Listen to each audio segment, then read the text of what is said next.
Sabi nga po nila, daig ng maagap ang masipag. At totoo yan sa mga nagpabook na maaga sa bus pauwi ng probinsya dahil ngayon pa lang maraming biyahe na nga ng bus sa Araneta Bus Terminal ang fully booked na.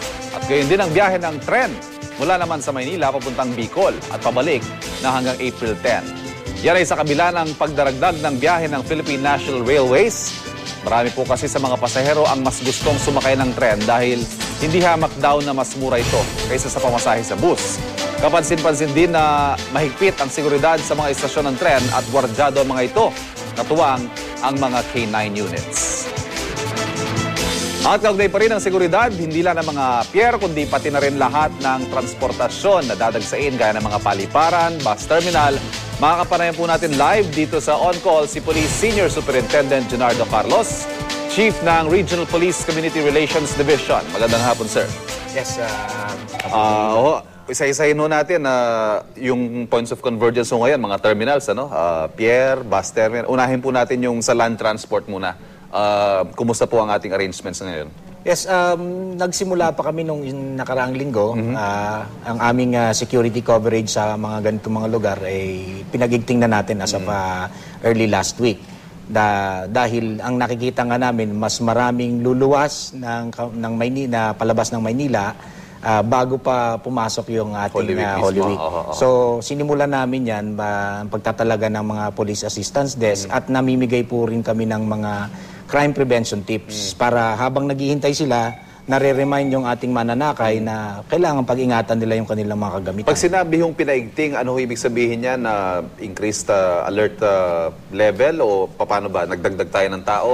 Yes, sa pag-uutos ng aming Regional Director, Police Director Alan Purisima, nagdagdag tayo ng additional patrollers at saka yung mga checkpoints.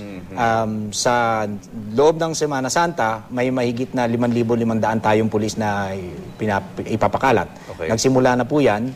Yung aming pong mga District Public Safety Battalion at yung aming pong Regional Public Safety Battalion personnel ay nakadeploy pandagdag doon sa regular na nagpapatrolya at nagkakandak ng checkpoint at yung nilalagay nilang police assistance desk. Sir, ito hong mga terminal natin, well secured, pero yung along the way hindi na ho sa NCRPO siguro sa mga probinsya, ano ho yung gagawin ng police to prevent yung mga possibility ng highway robbery, yung mga ganon sa hold-upan, sa mga bus?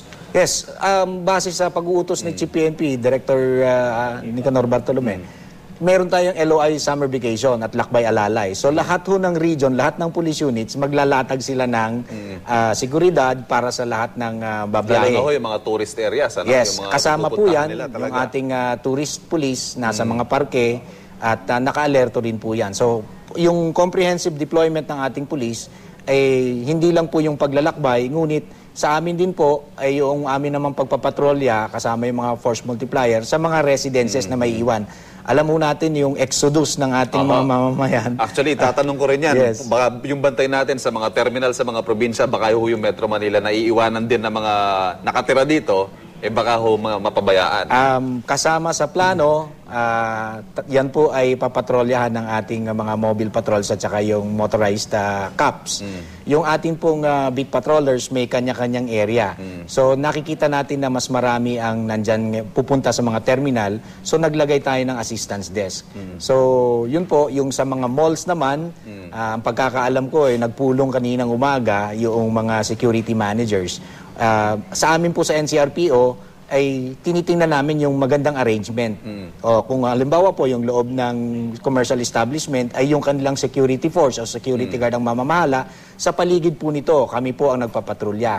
Meron po ba tayong ginawang iba today in light of what happened yesterday? Yes, of course, nag-adjust tayo. Ito naman ay makita natin na this is a daring but this is an isolated incident. Hindi ho ito regular na nangyayari. Ang amin po ay nagiging bolder sila. So, ang atin po mga pulis ay puprotektahan po nila yung mamamayan at puprotektahan din po nila ang kanilang sarili sa mga ganitong klaseng kriminal. Ito naman pong capability building natin sa PNP. How have we managed to cope? Nabanggit nyo ho, kayo mismo, the criminals are getting bolder, more brazen, yung pulis po kaya natin. Sa pagsasanay, sa pamumuno ni General Purisima, yung aming SWAT training. Yan po ay nagkaroon na po kami ng dalawa. Pangalawa, yung aming pong motorcycle cups. Yung motorcycle cups ay meron po kaming dagdag na 100 motorsiklo galing sa ating presidente at nagkaroon po kami ng tactical riders course.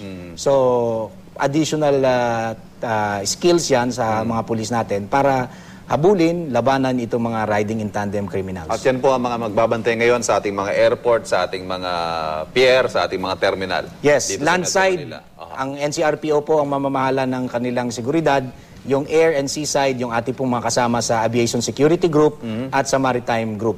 Okay, siguro baka may panghuling mensahe po kayo sa ating mga kababayan sa paggunita natin ng Semana Santa. Yes, sa ating mga kababayan, kung kayo po ay babiyahe, travel light, ingatan natin yung ating mga valuables at higit sa lahat magbaon ho tayo ng mahabang pasensya pagkat mas maigting po yung pag-i-inspect, hindi lang po ng ating mga pulis, ngunit yung kasama rin po nating mga establishmento at ang kanilang mga security guards. So, enjoy po ninyo ang Holy Week at ang bakasyon sa Taguinit. Ang kaligtasan po, hindi lang natin pwedeng iasa sa mga security guard o mga pulis. Nagsisimula po yan sa ating lahat. Salamat po Yes. kay Police Senior Superintendent Junardo Carlos ng NCRPO.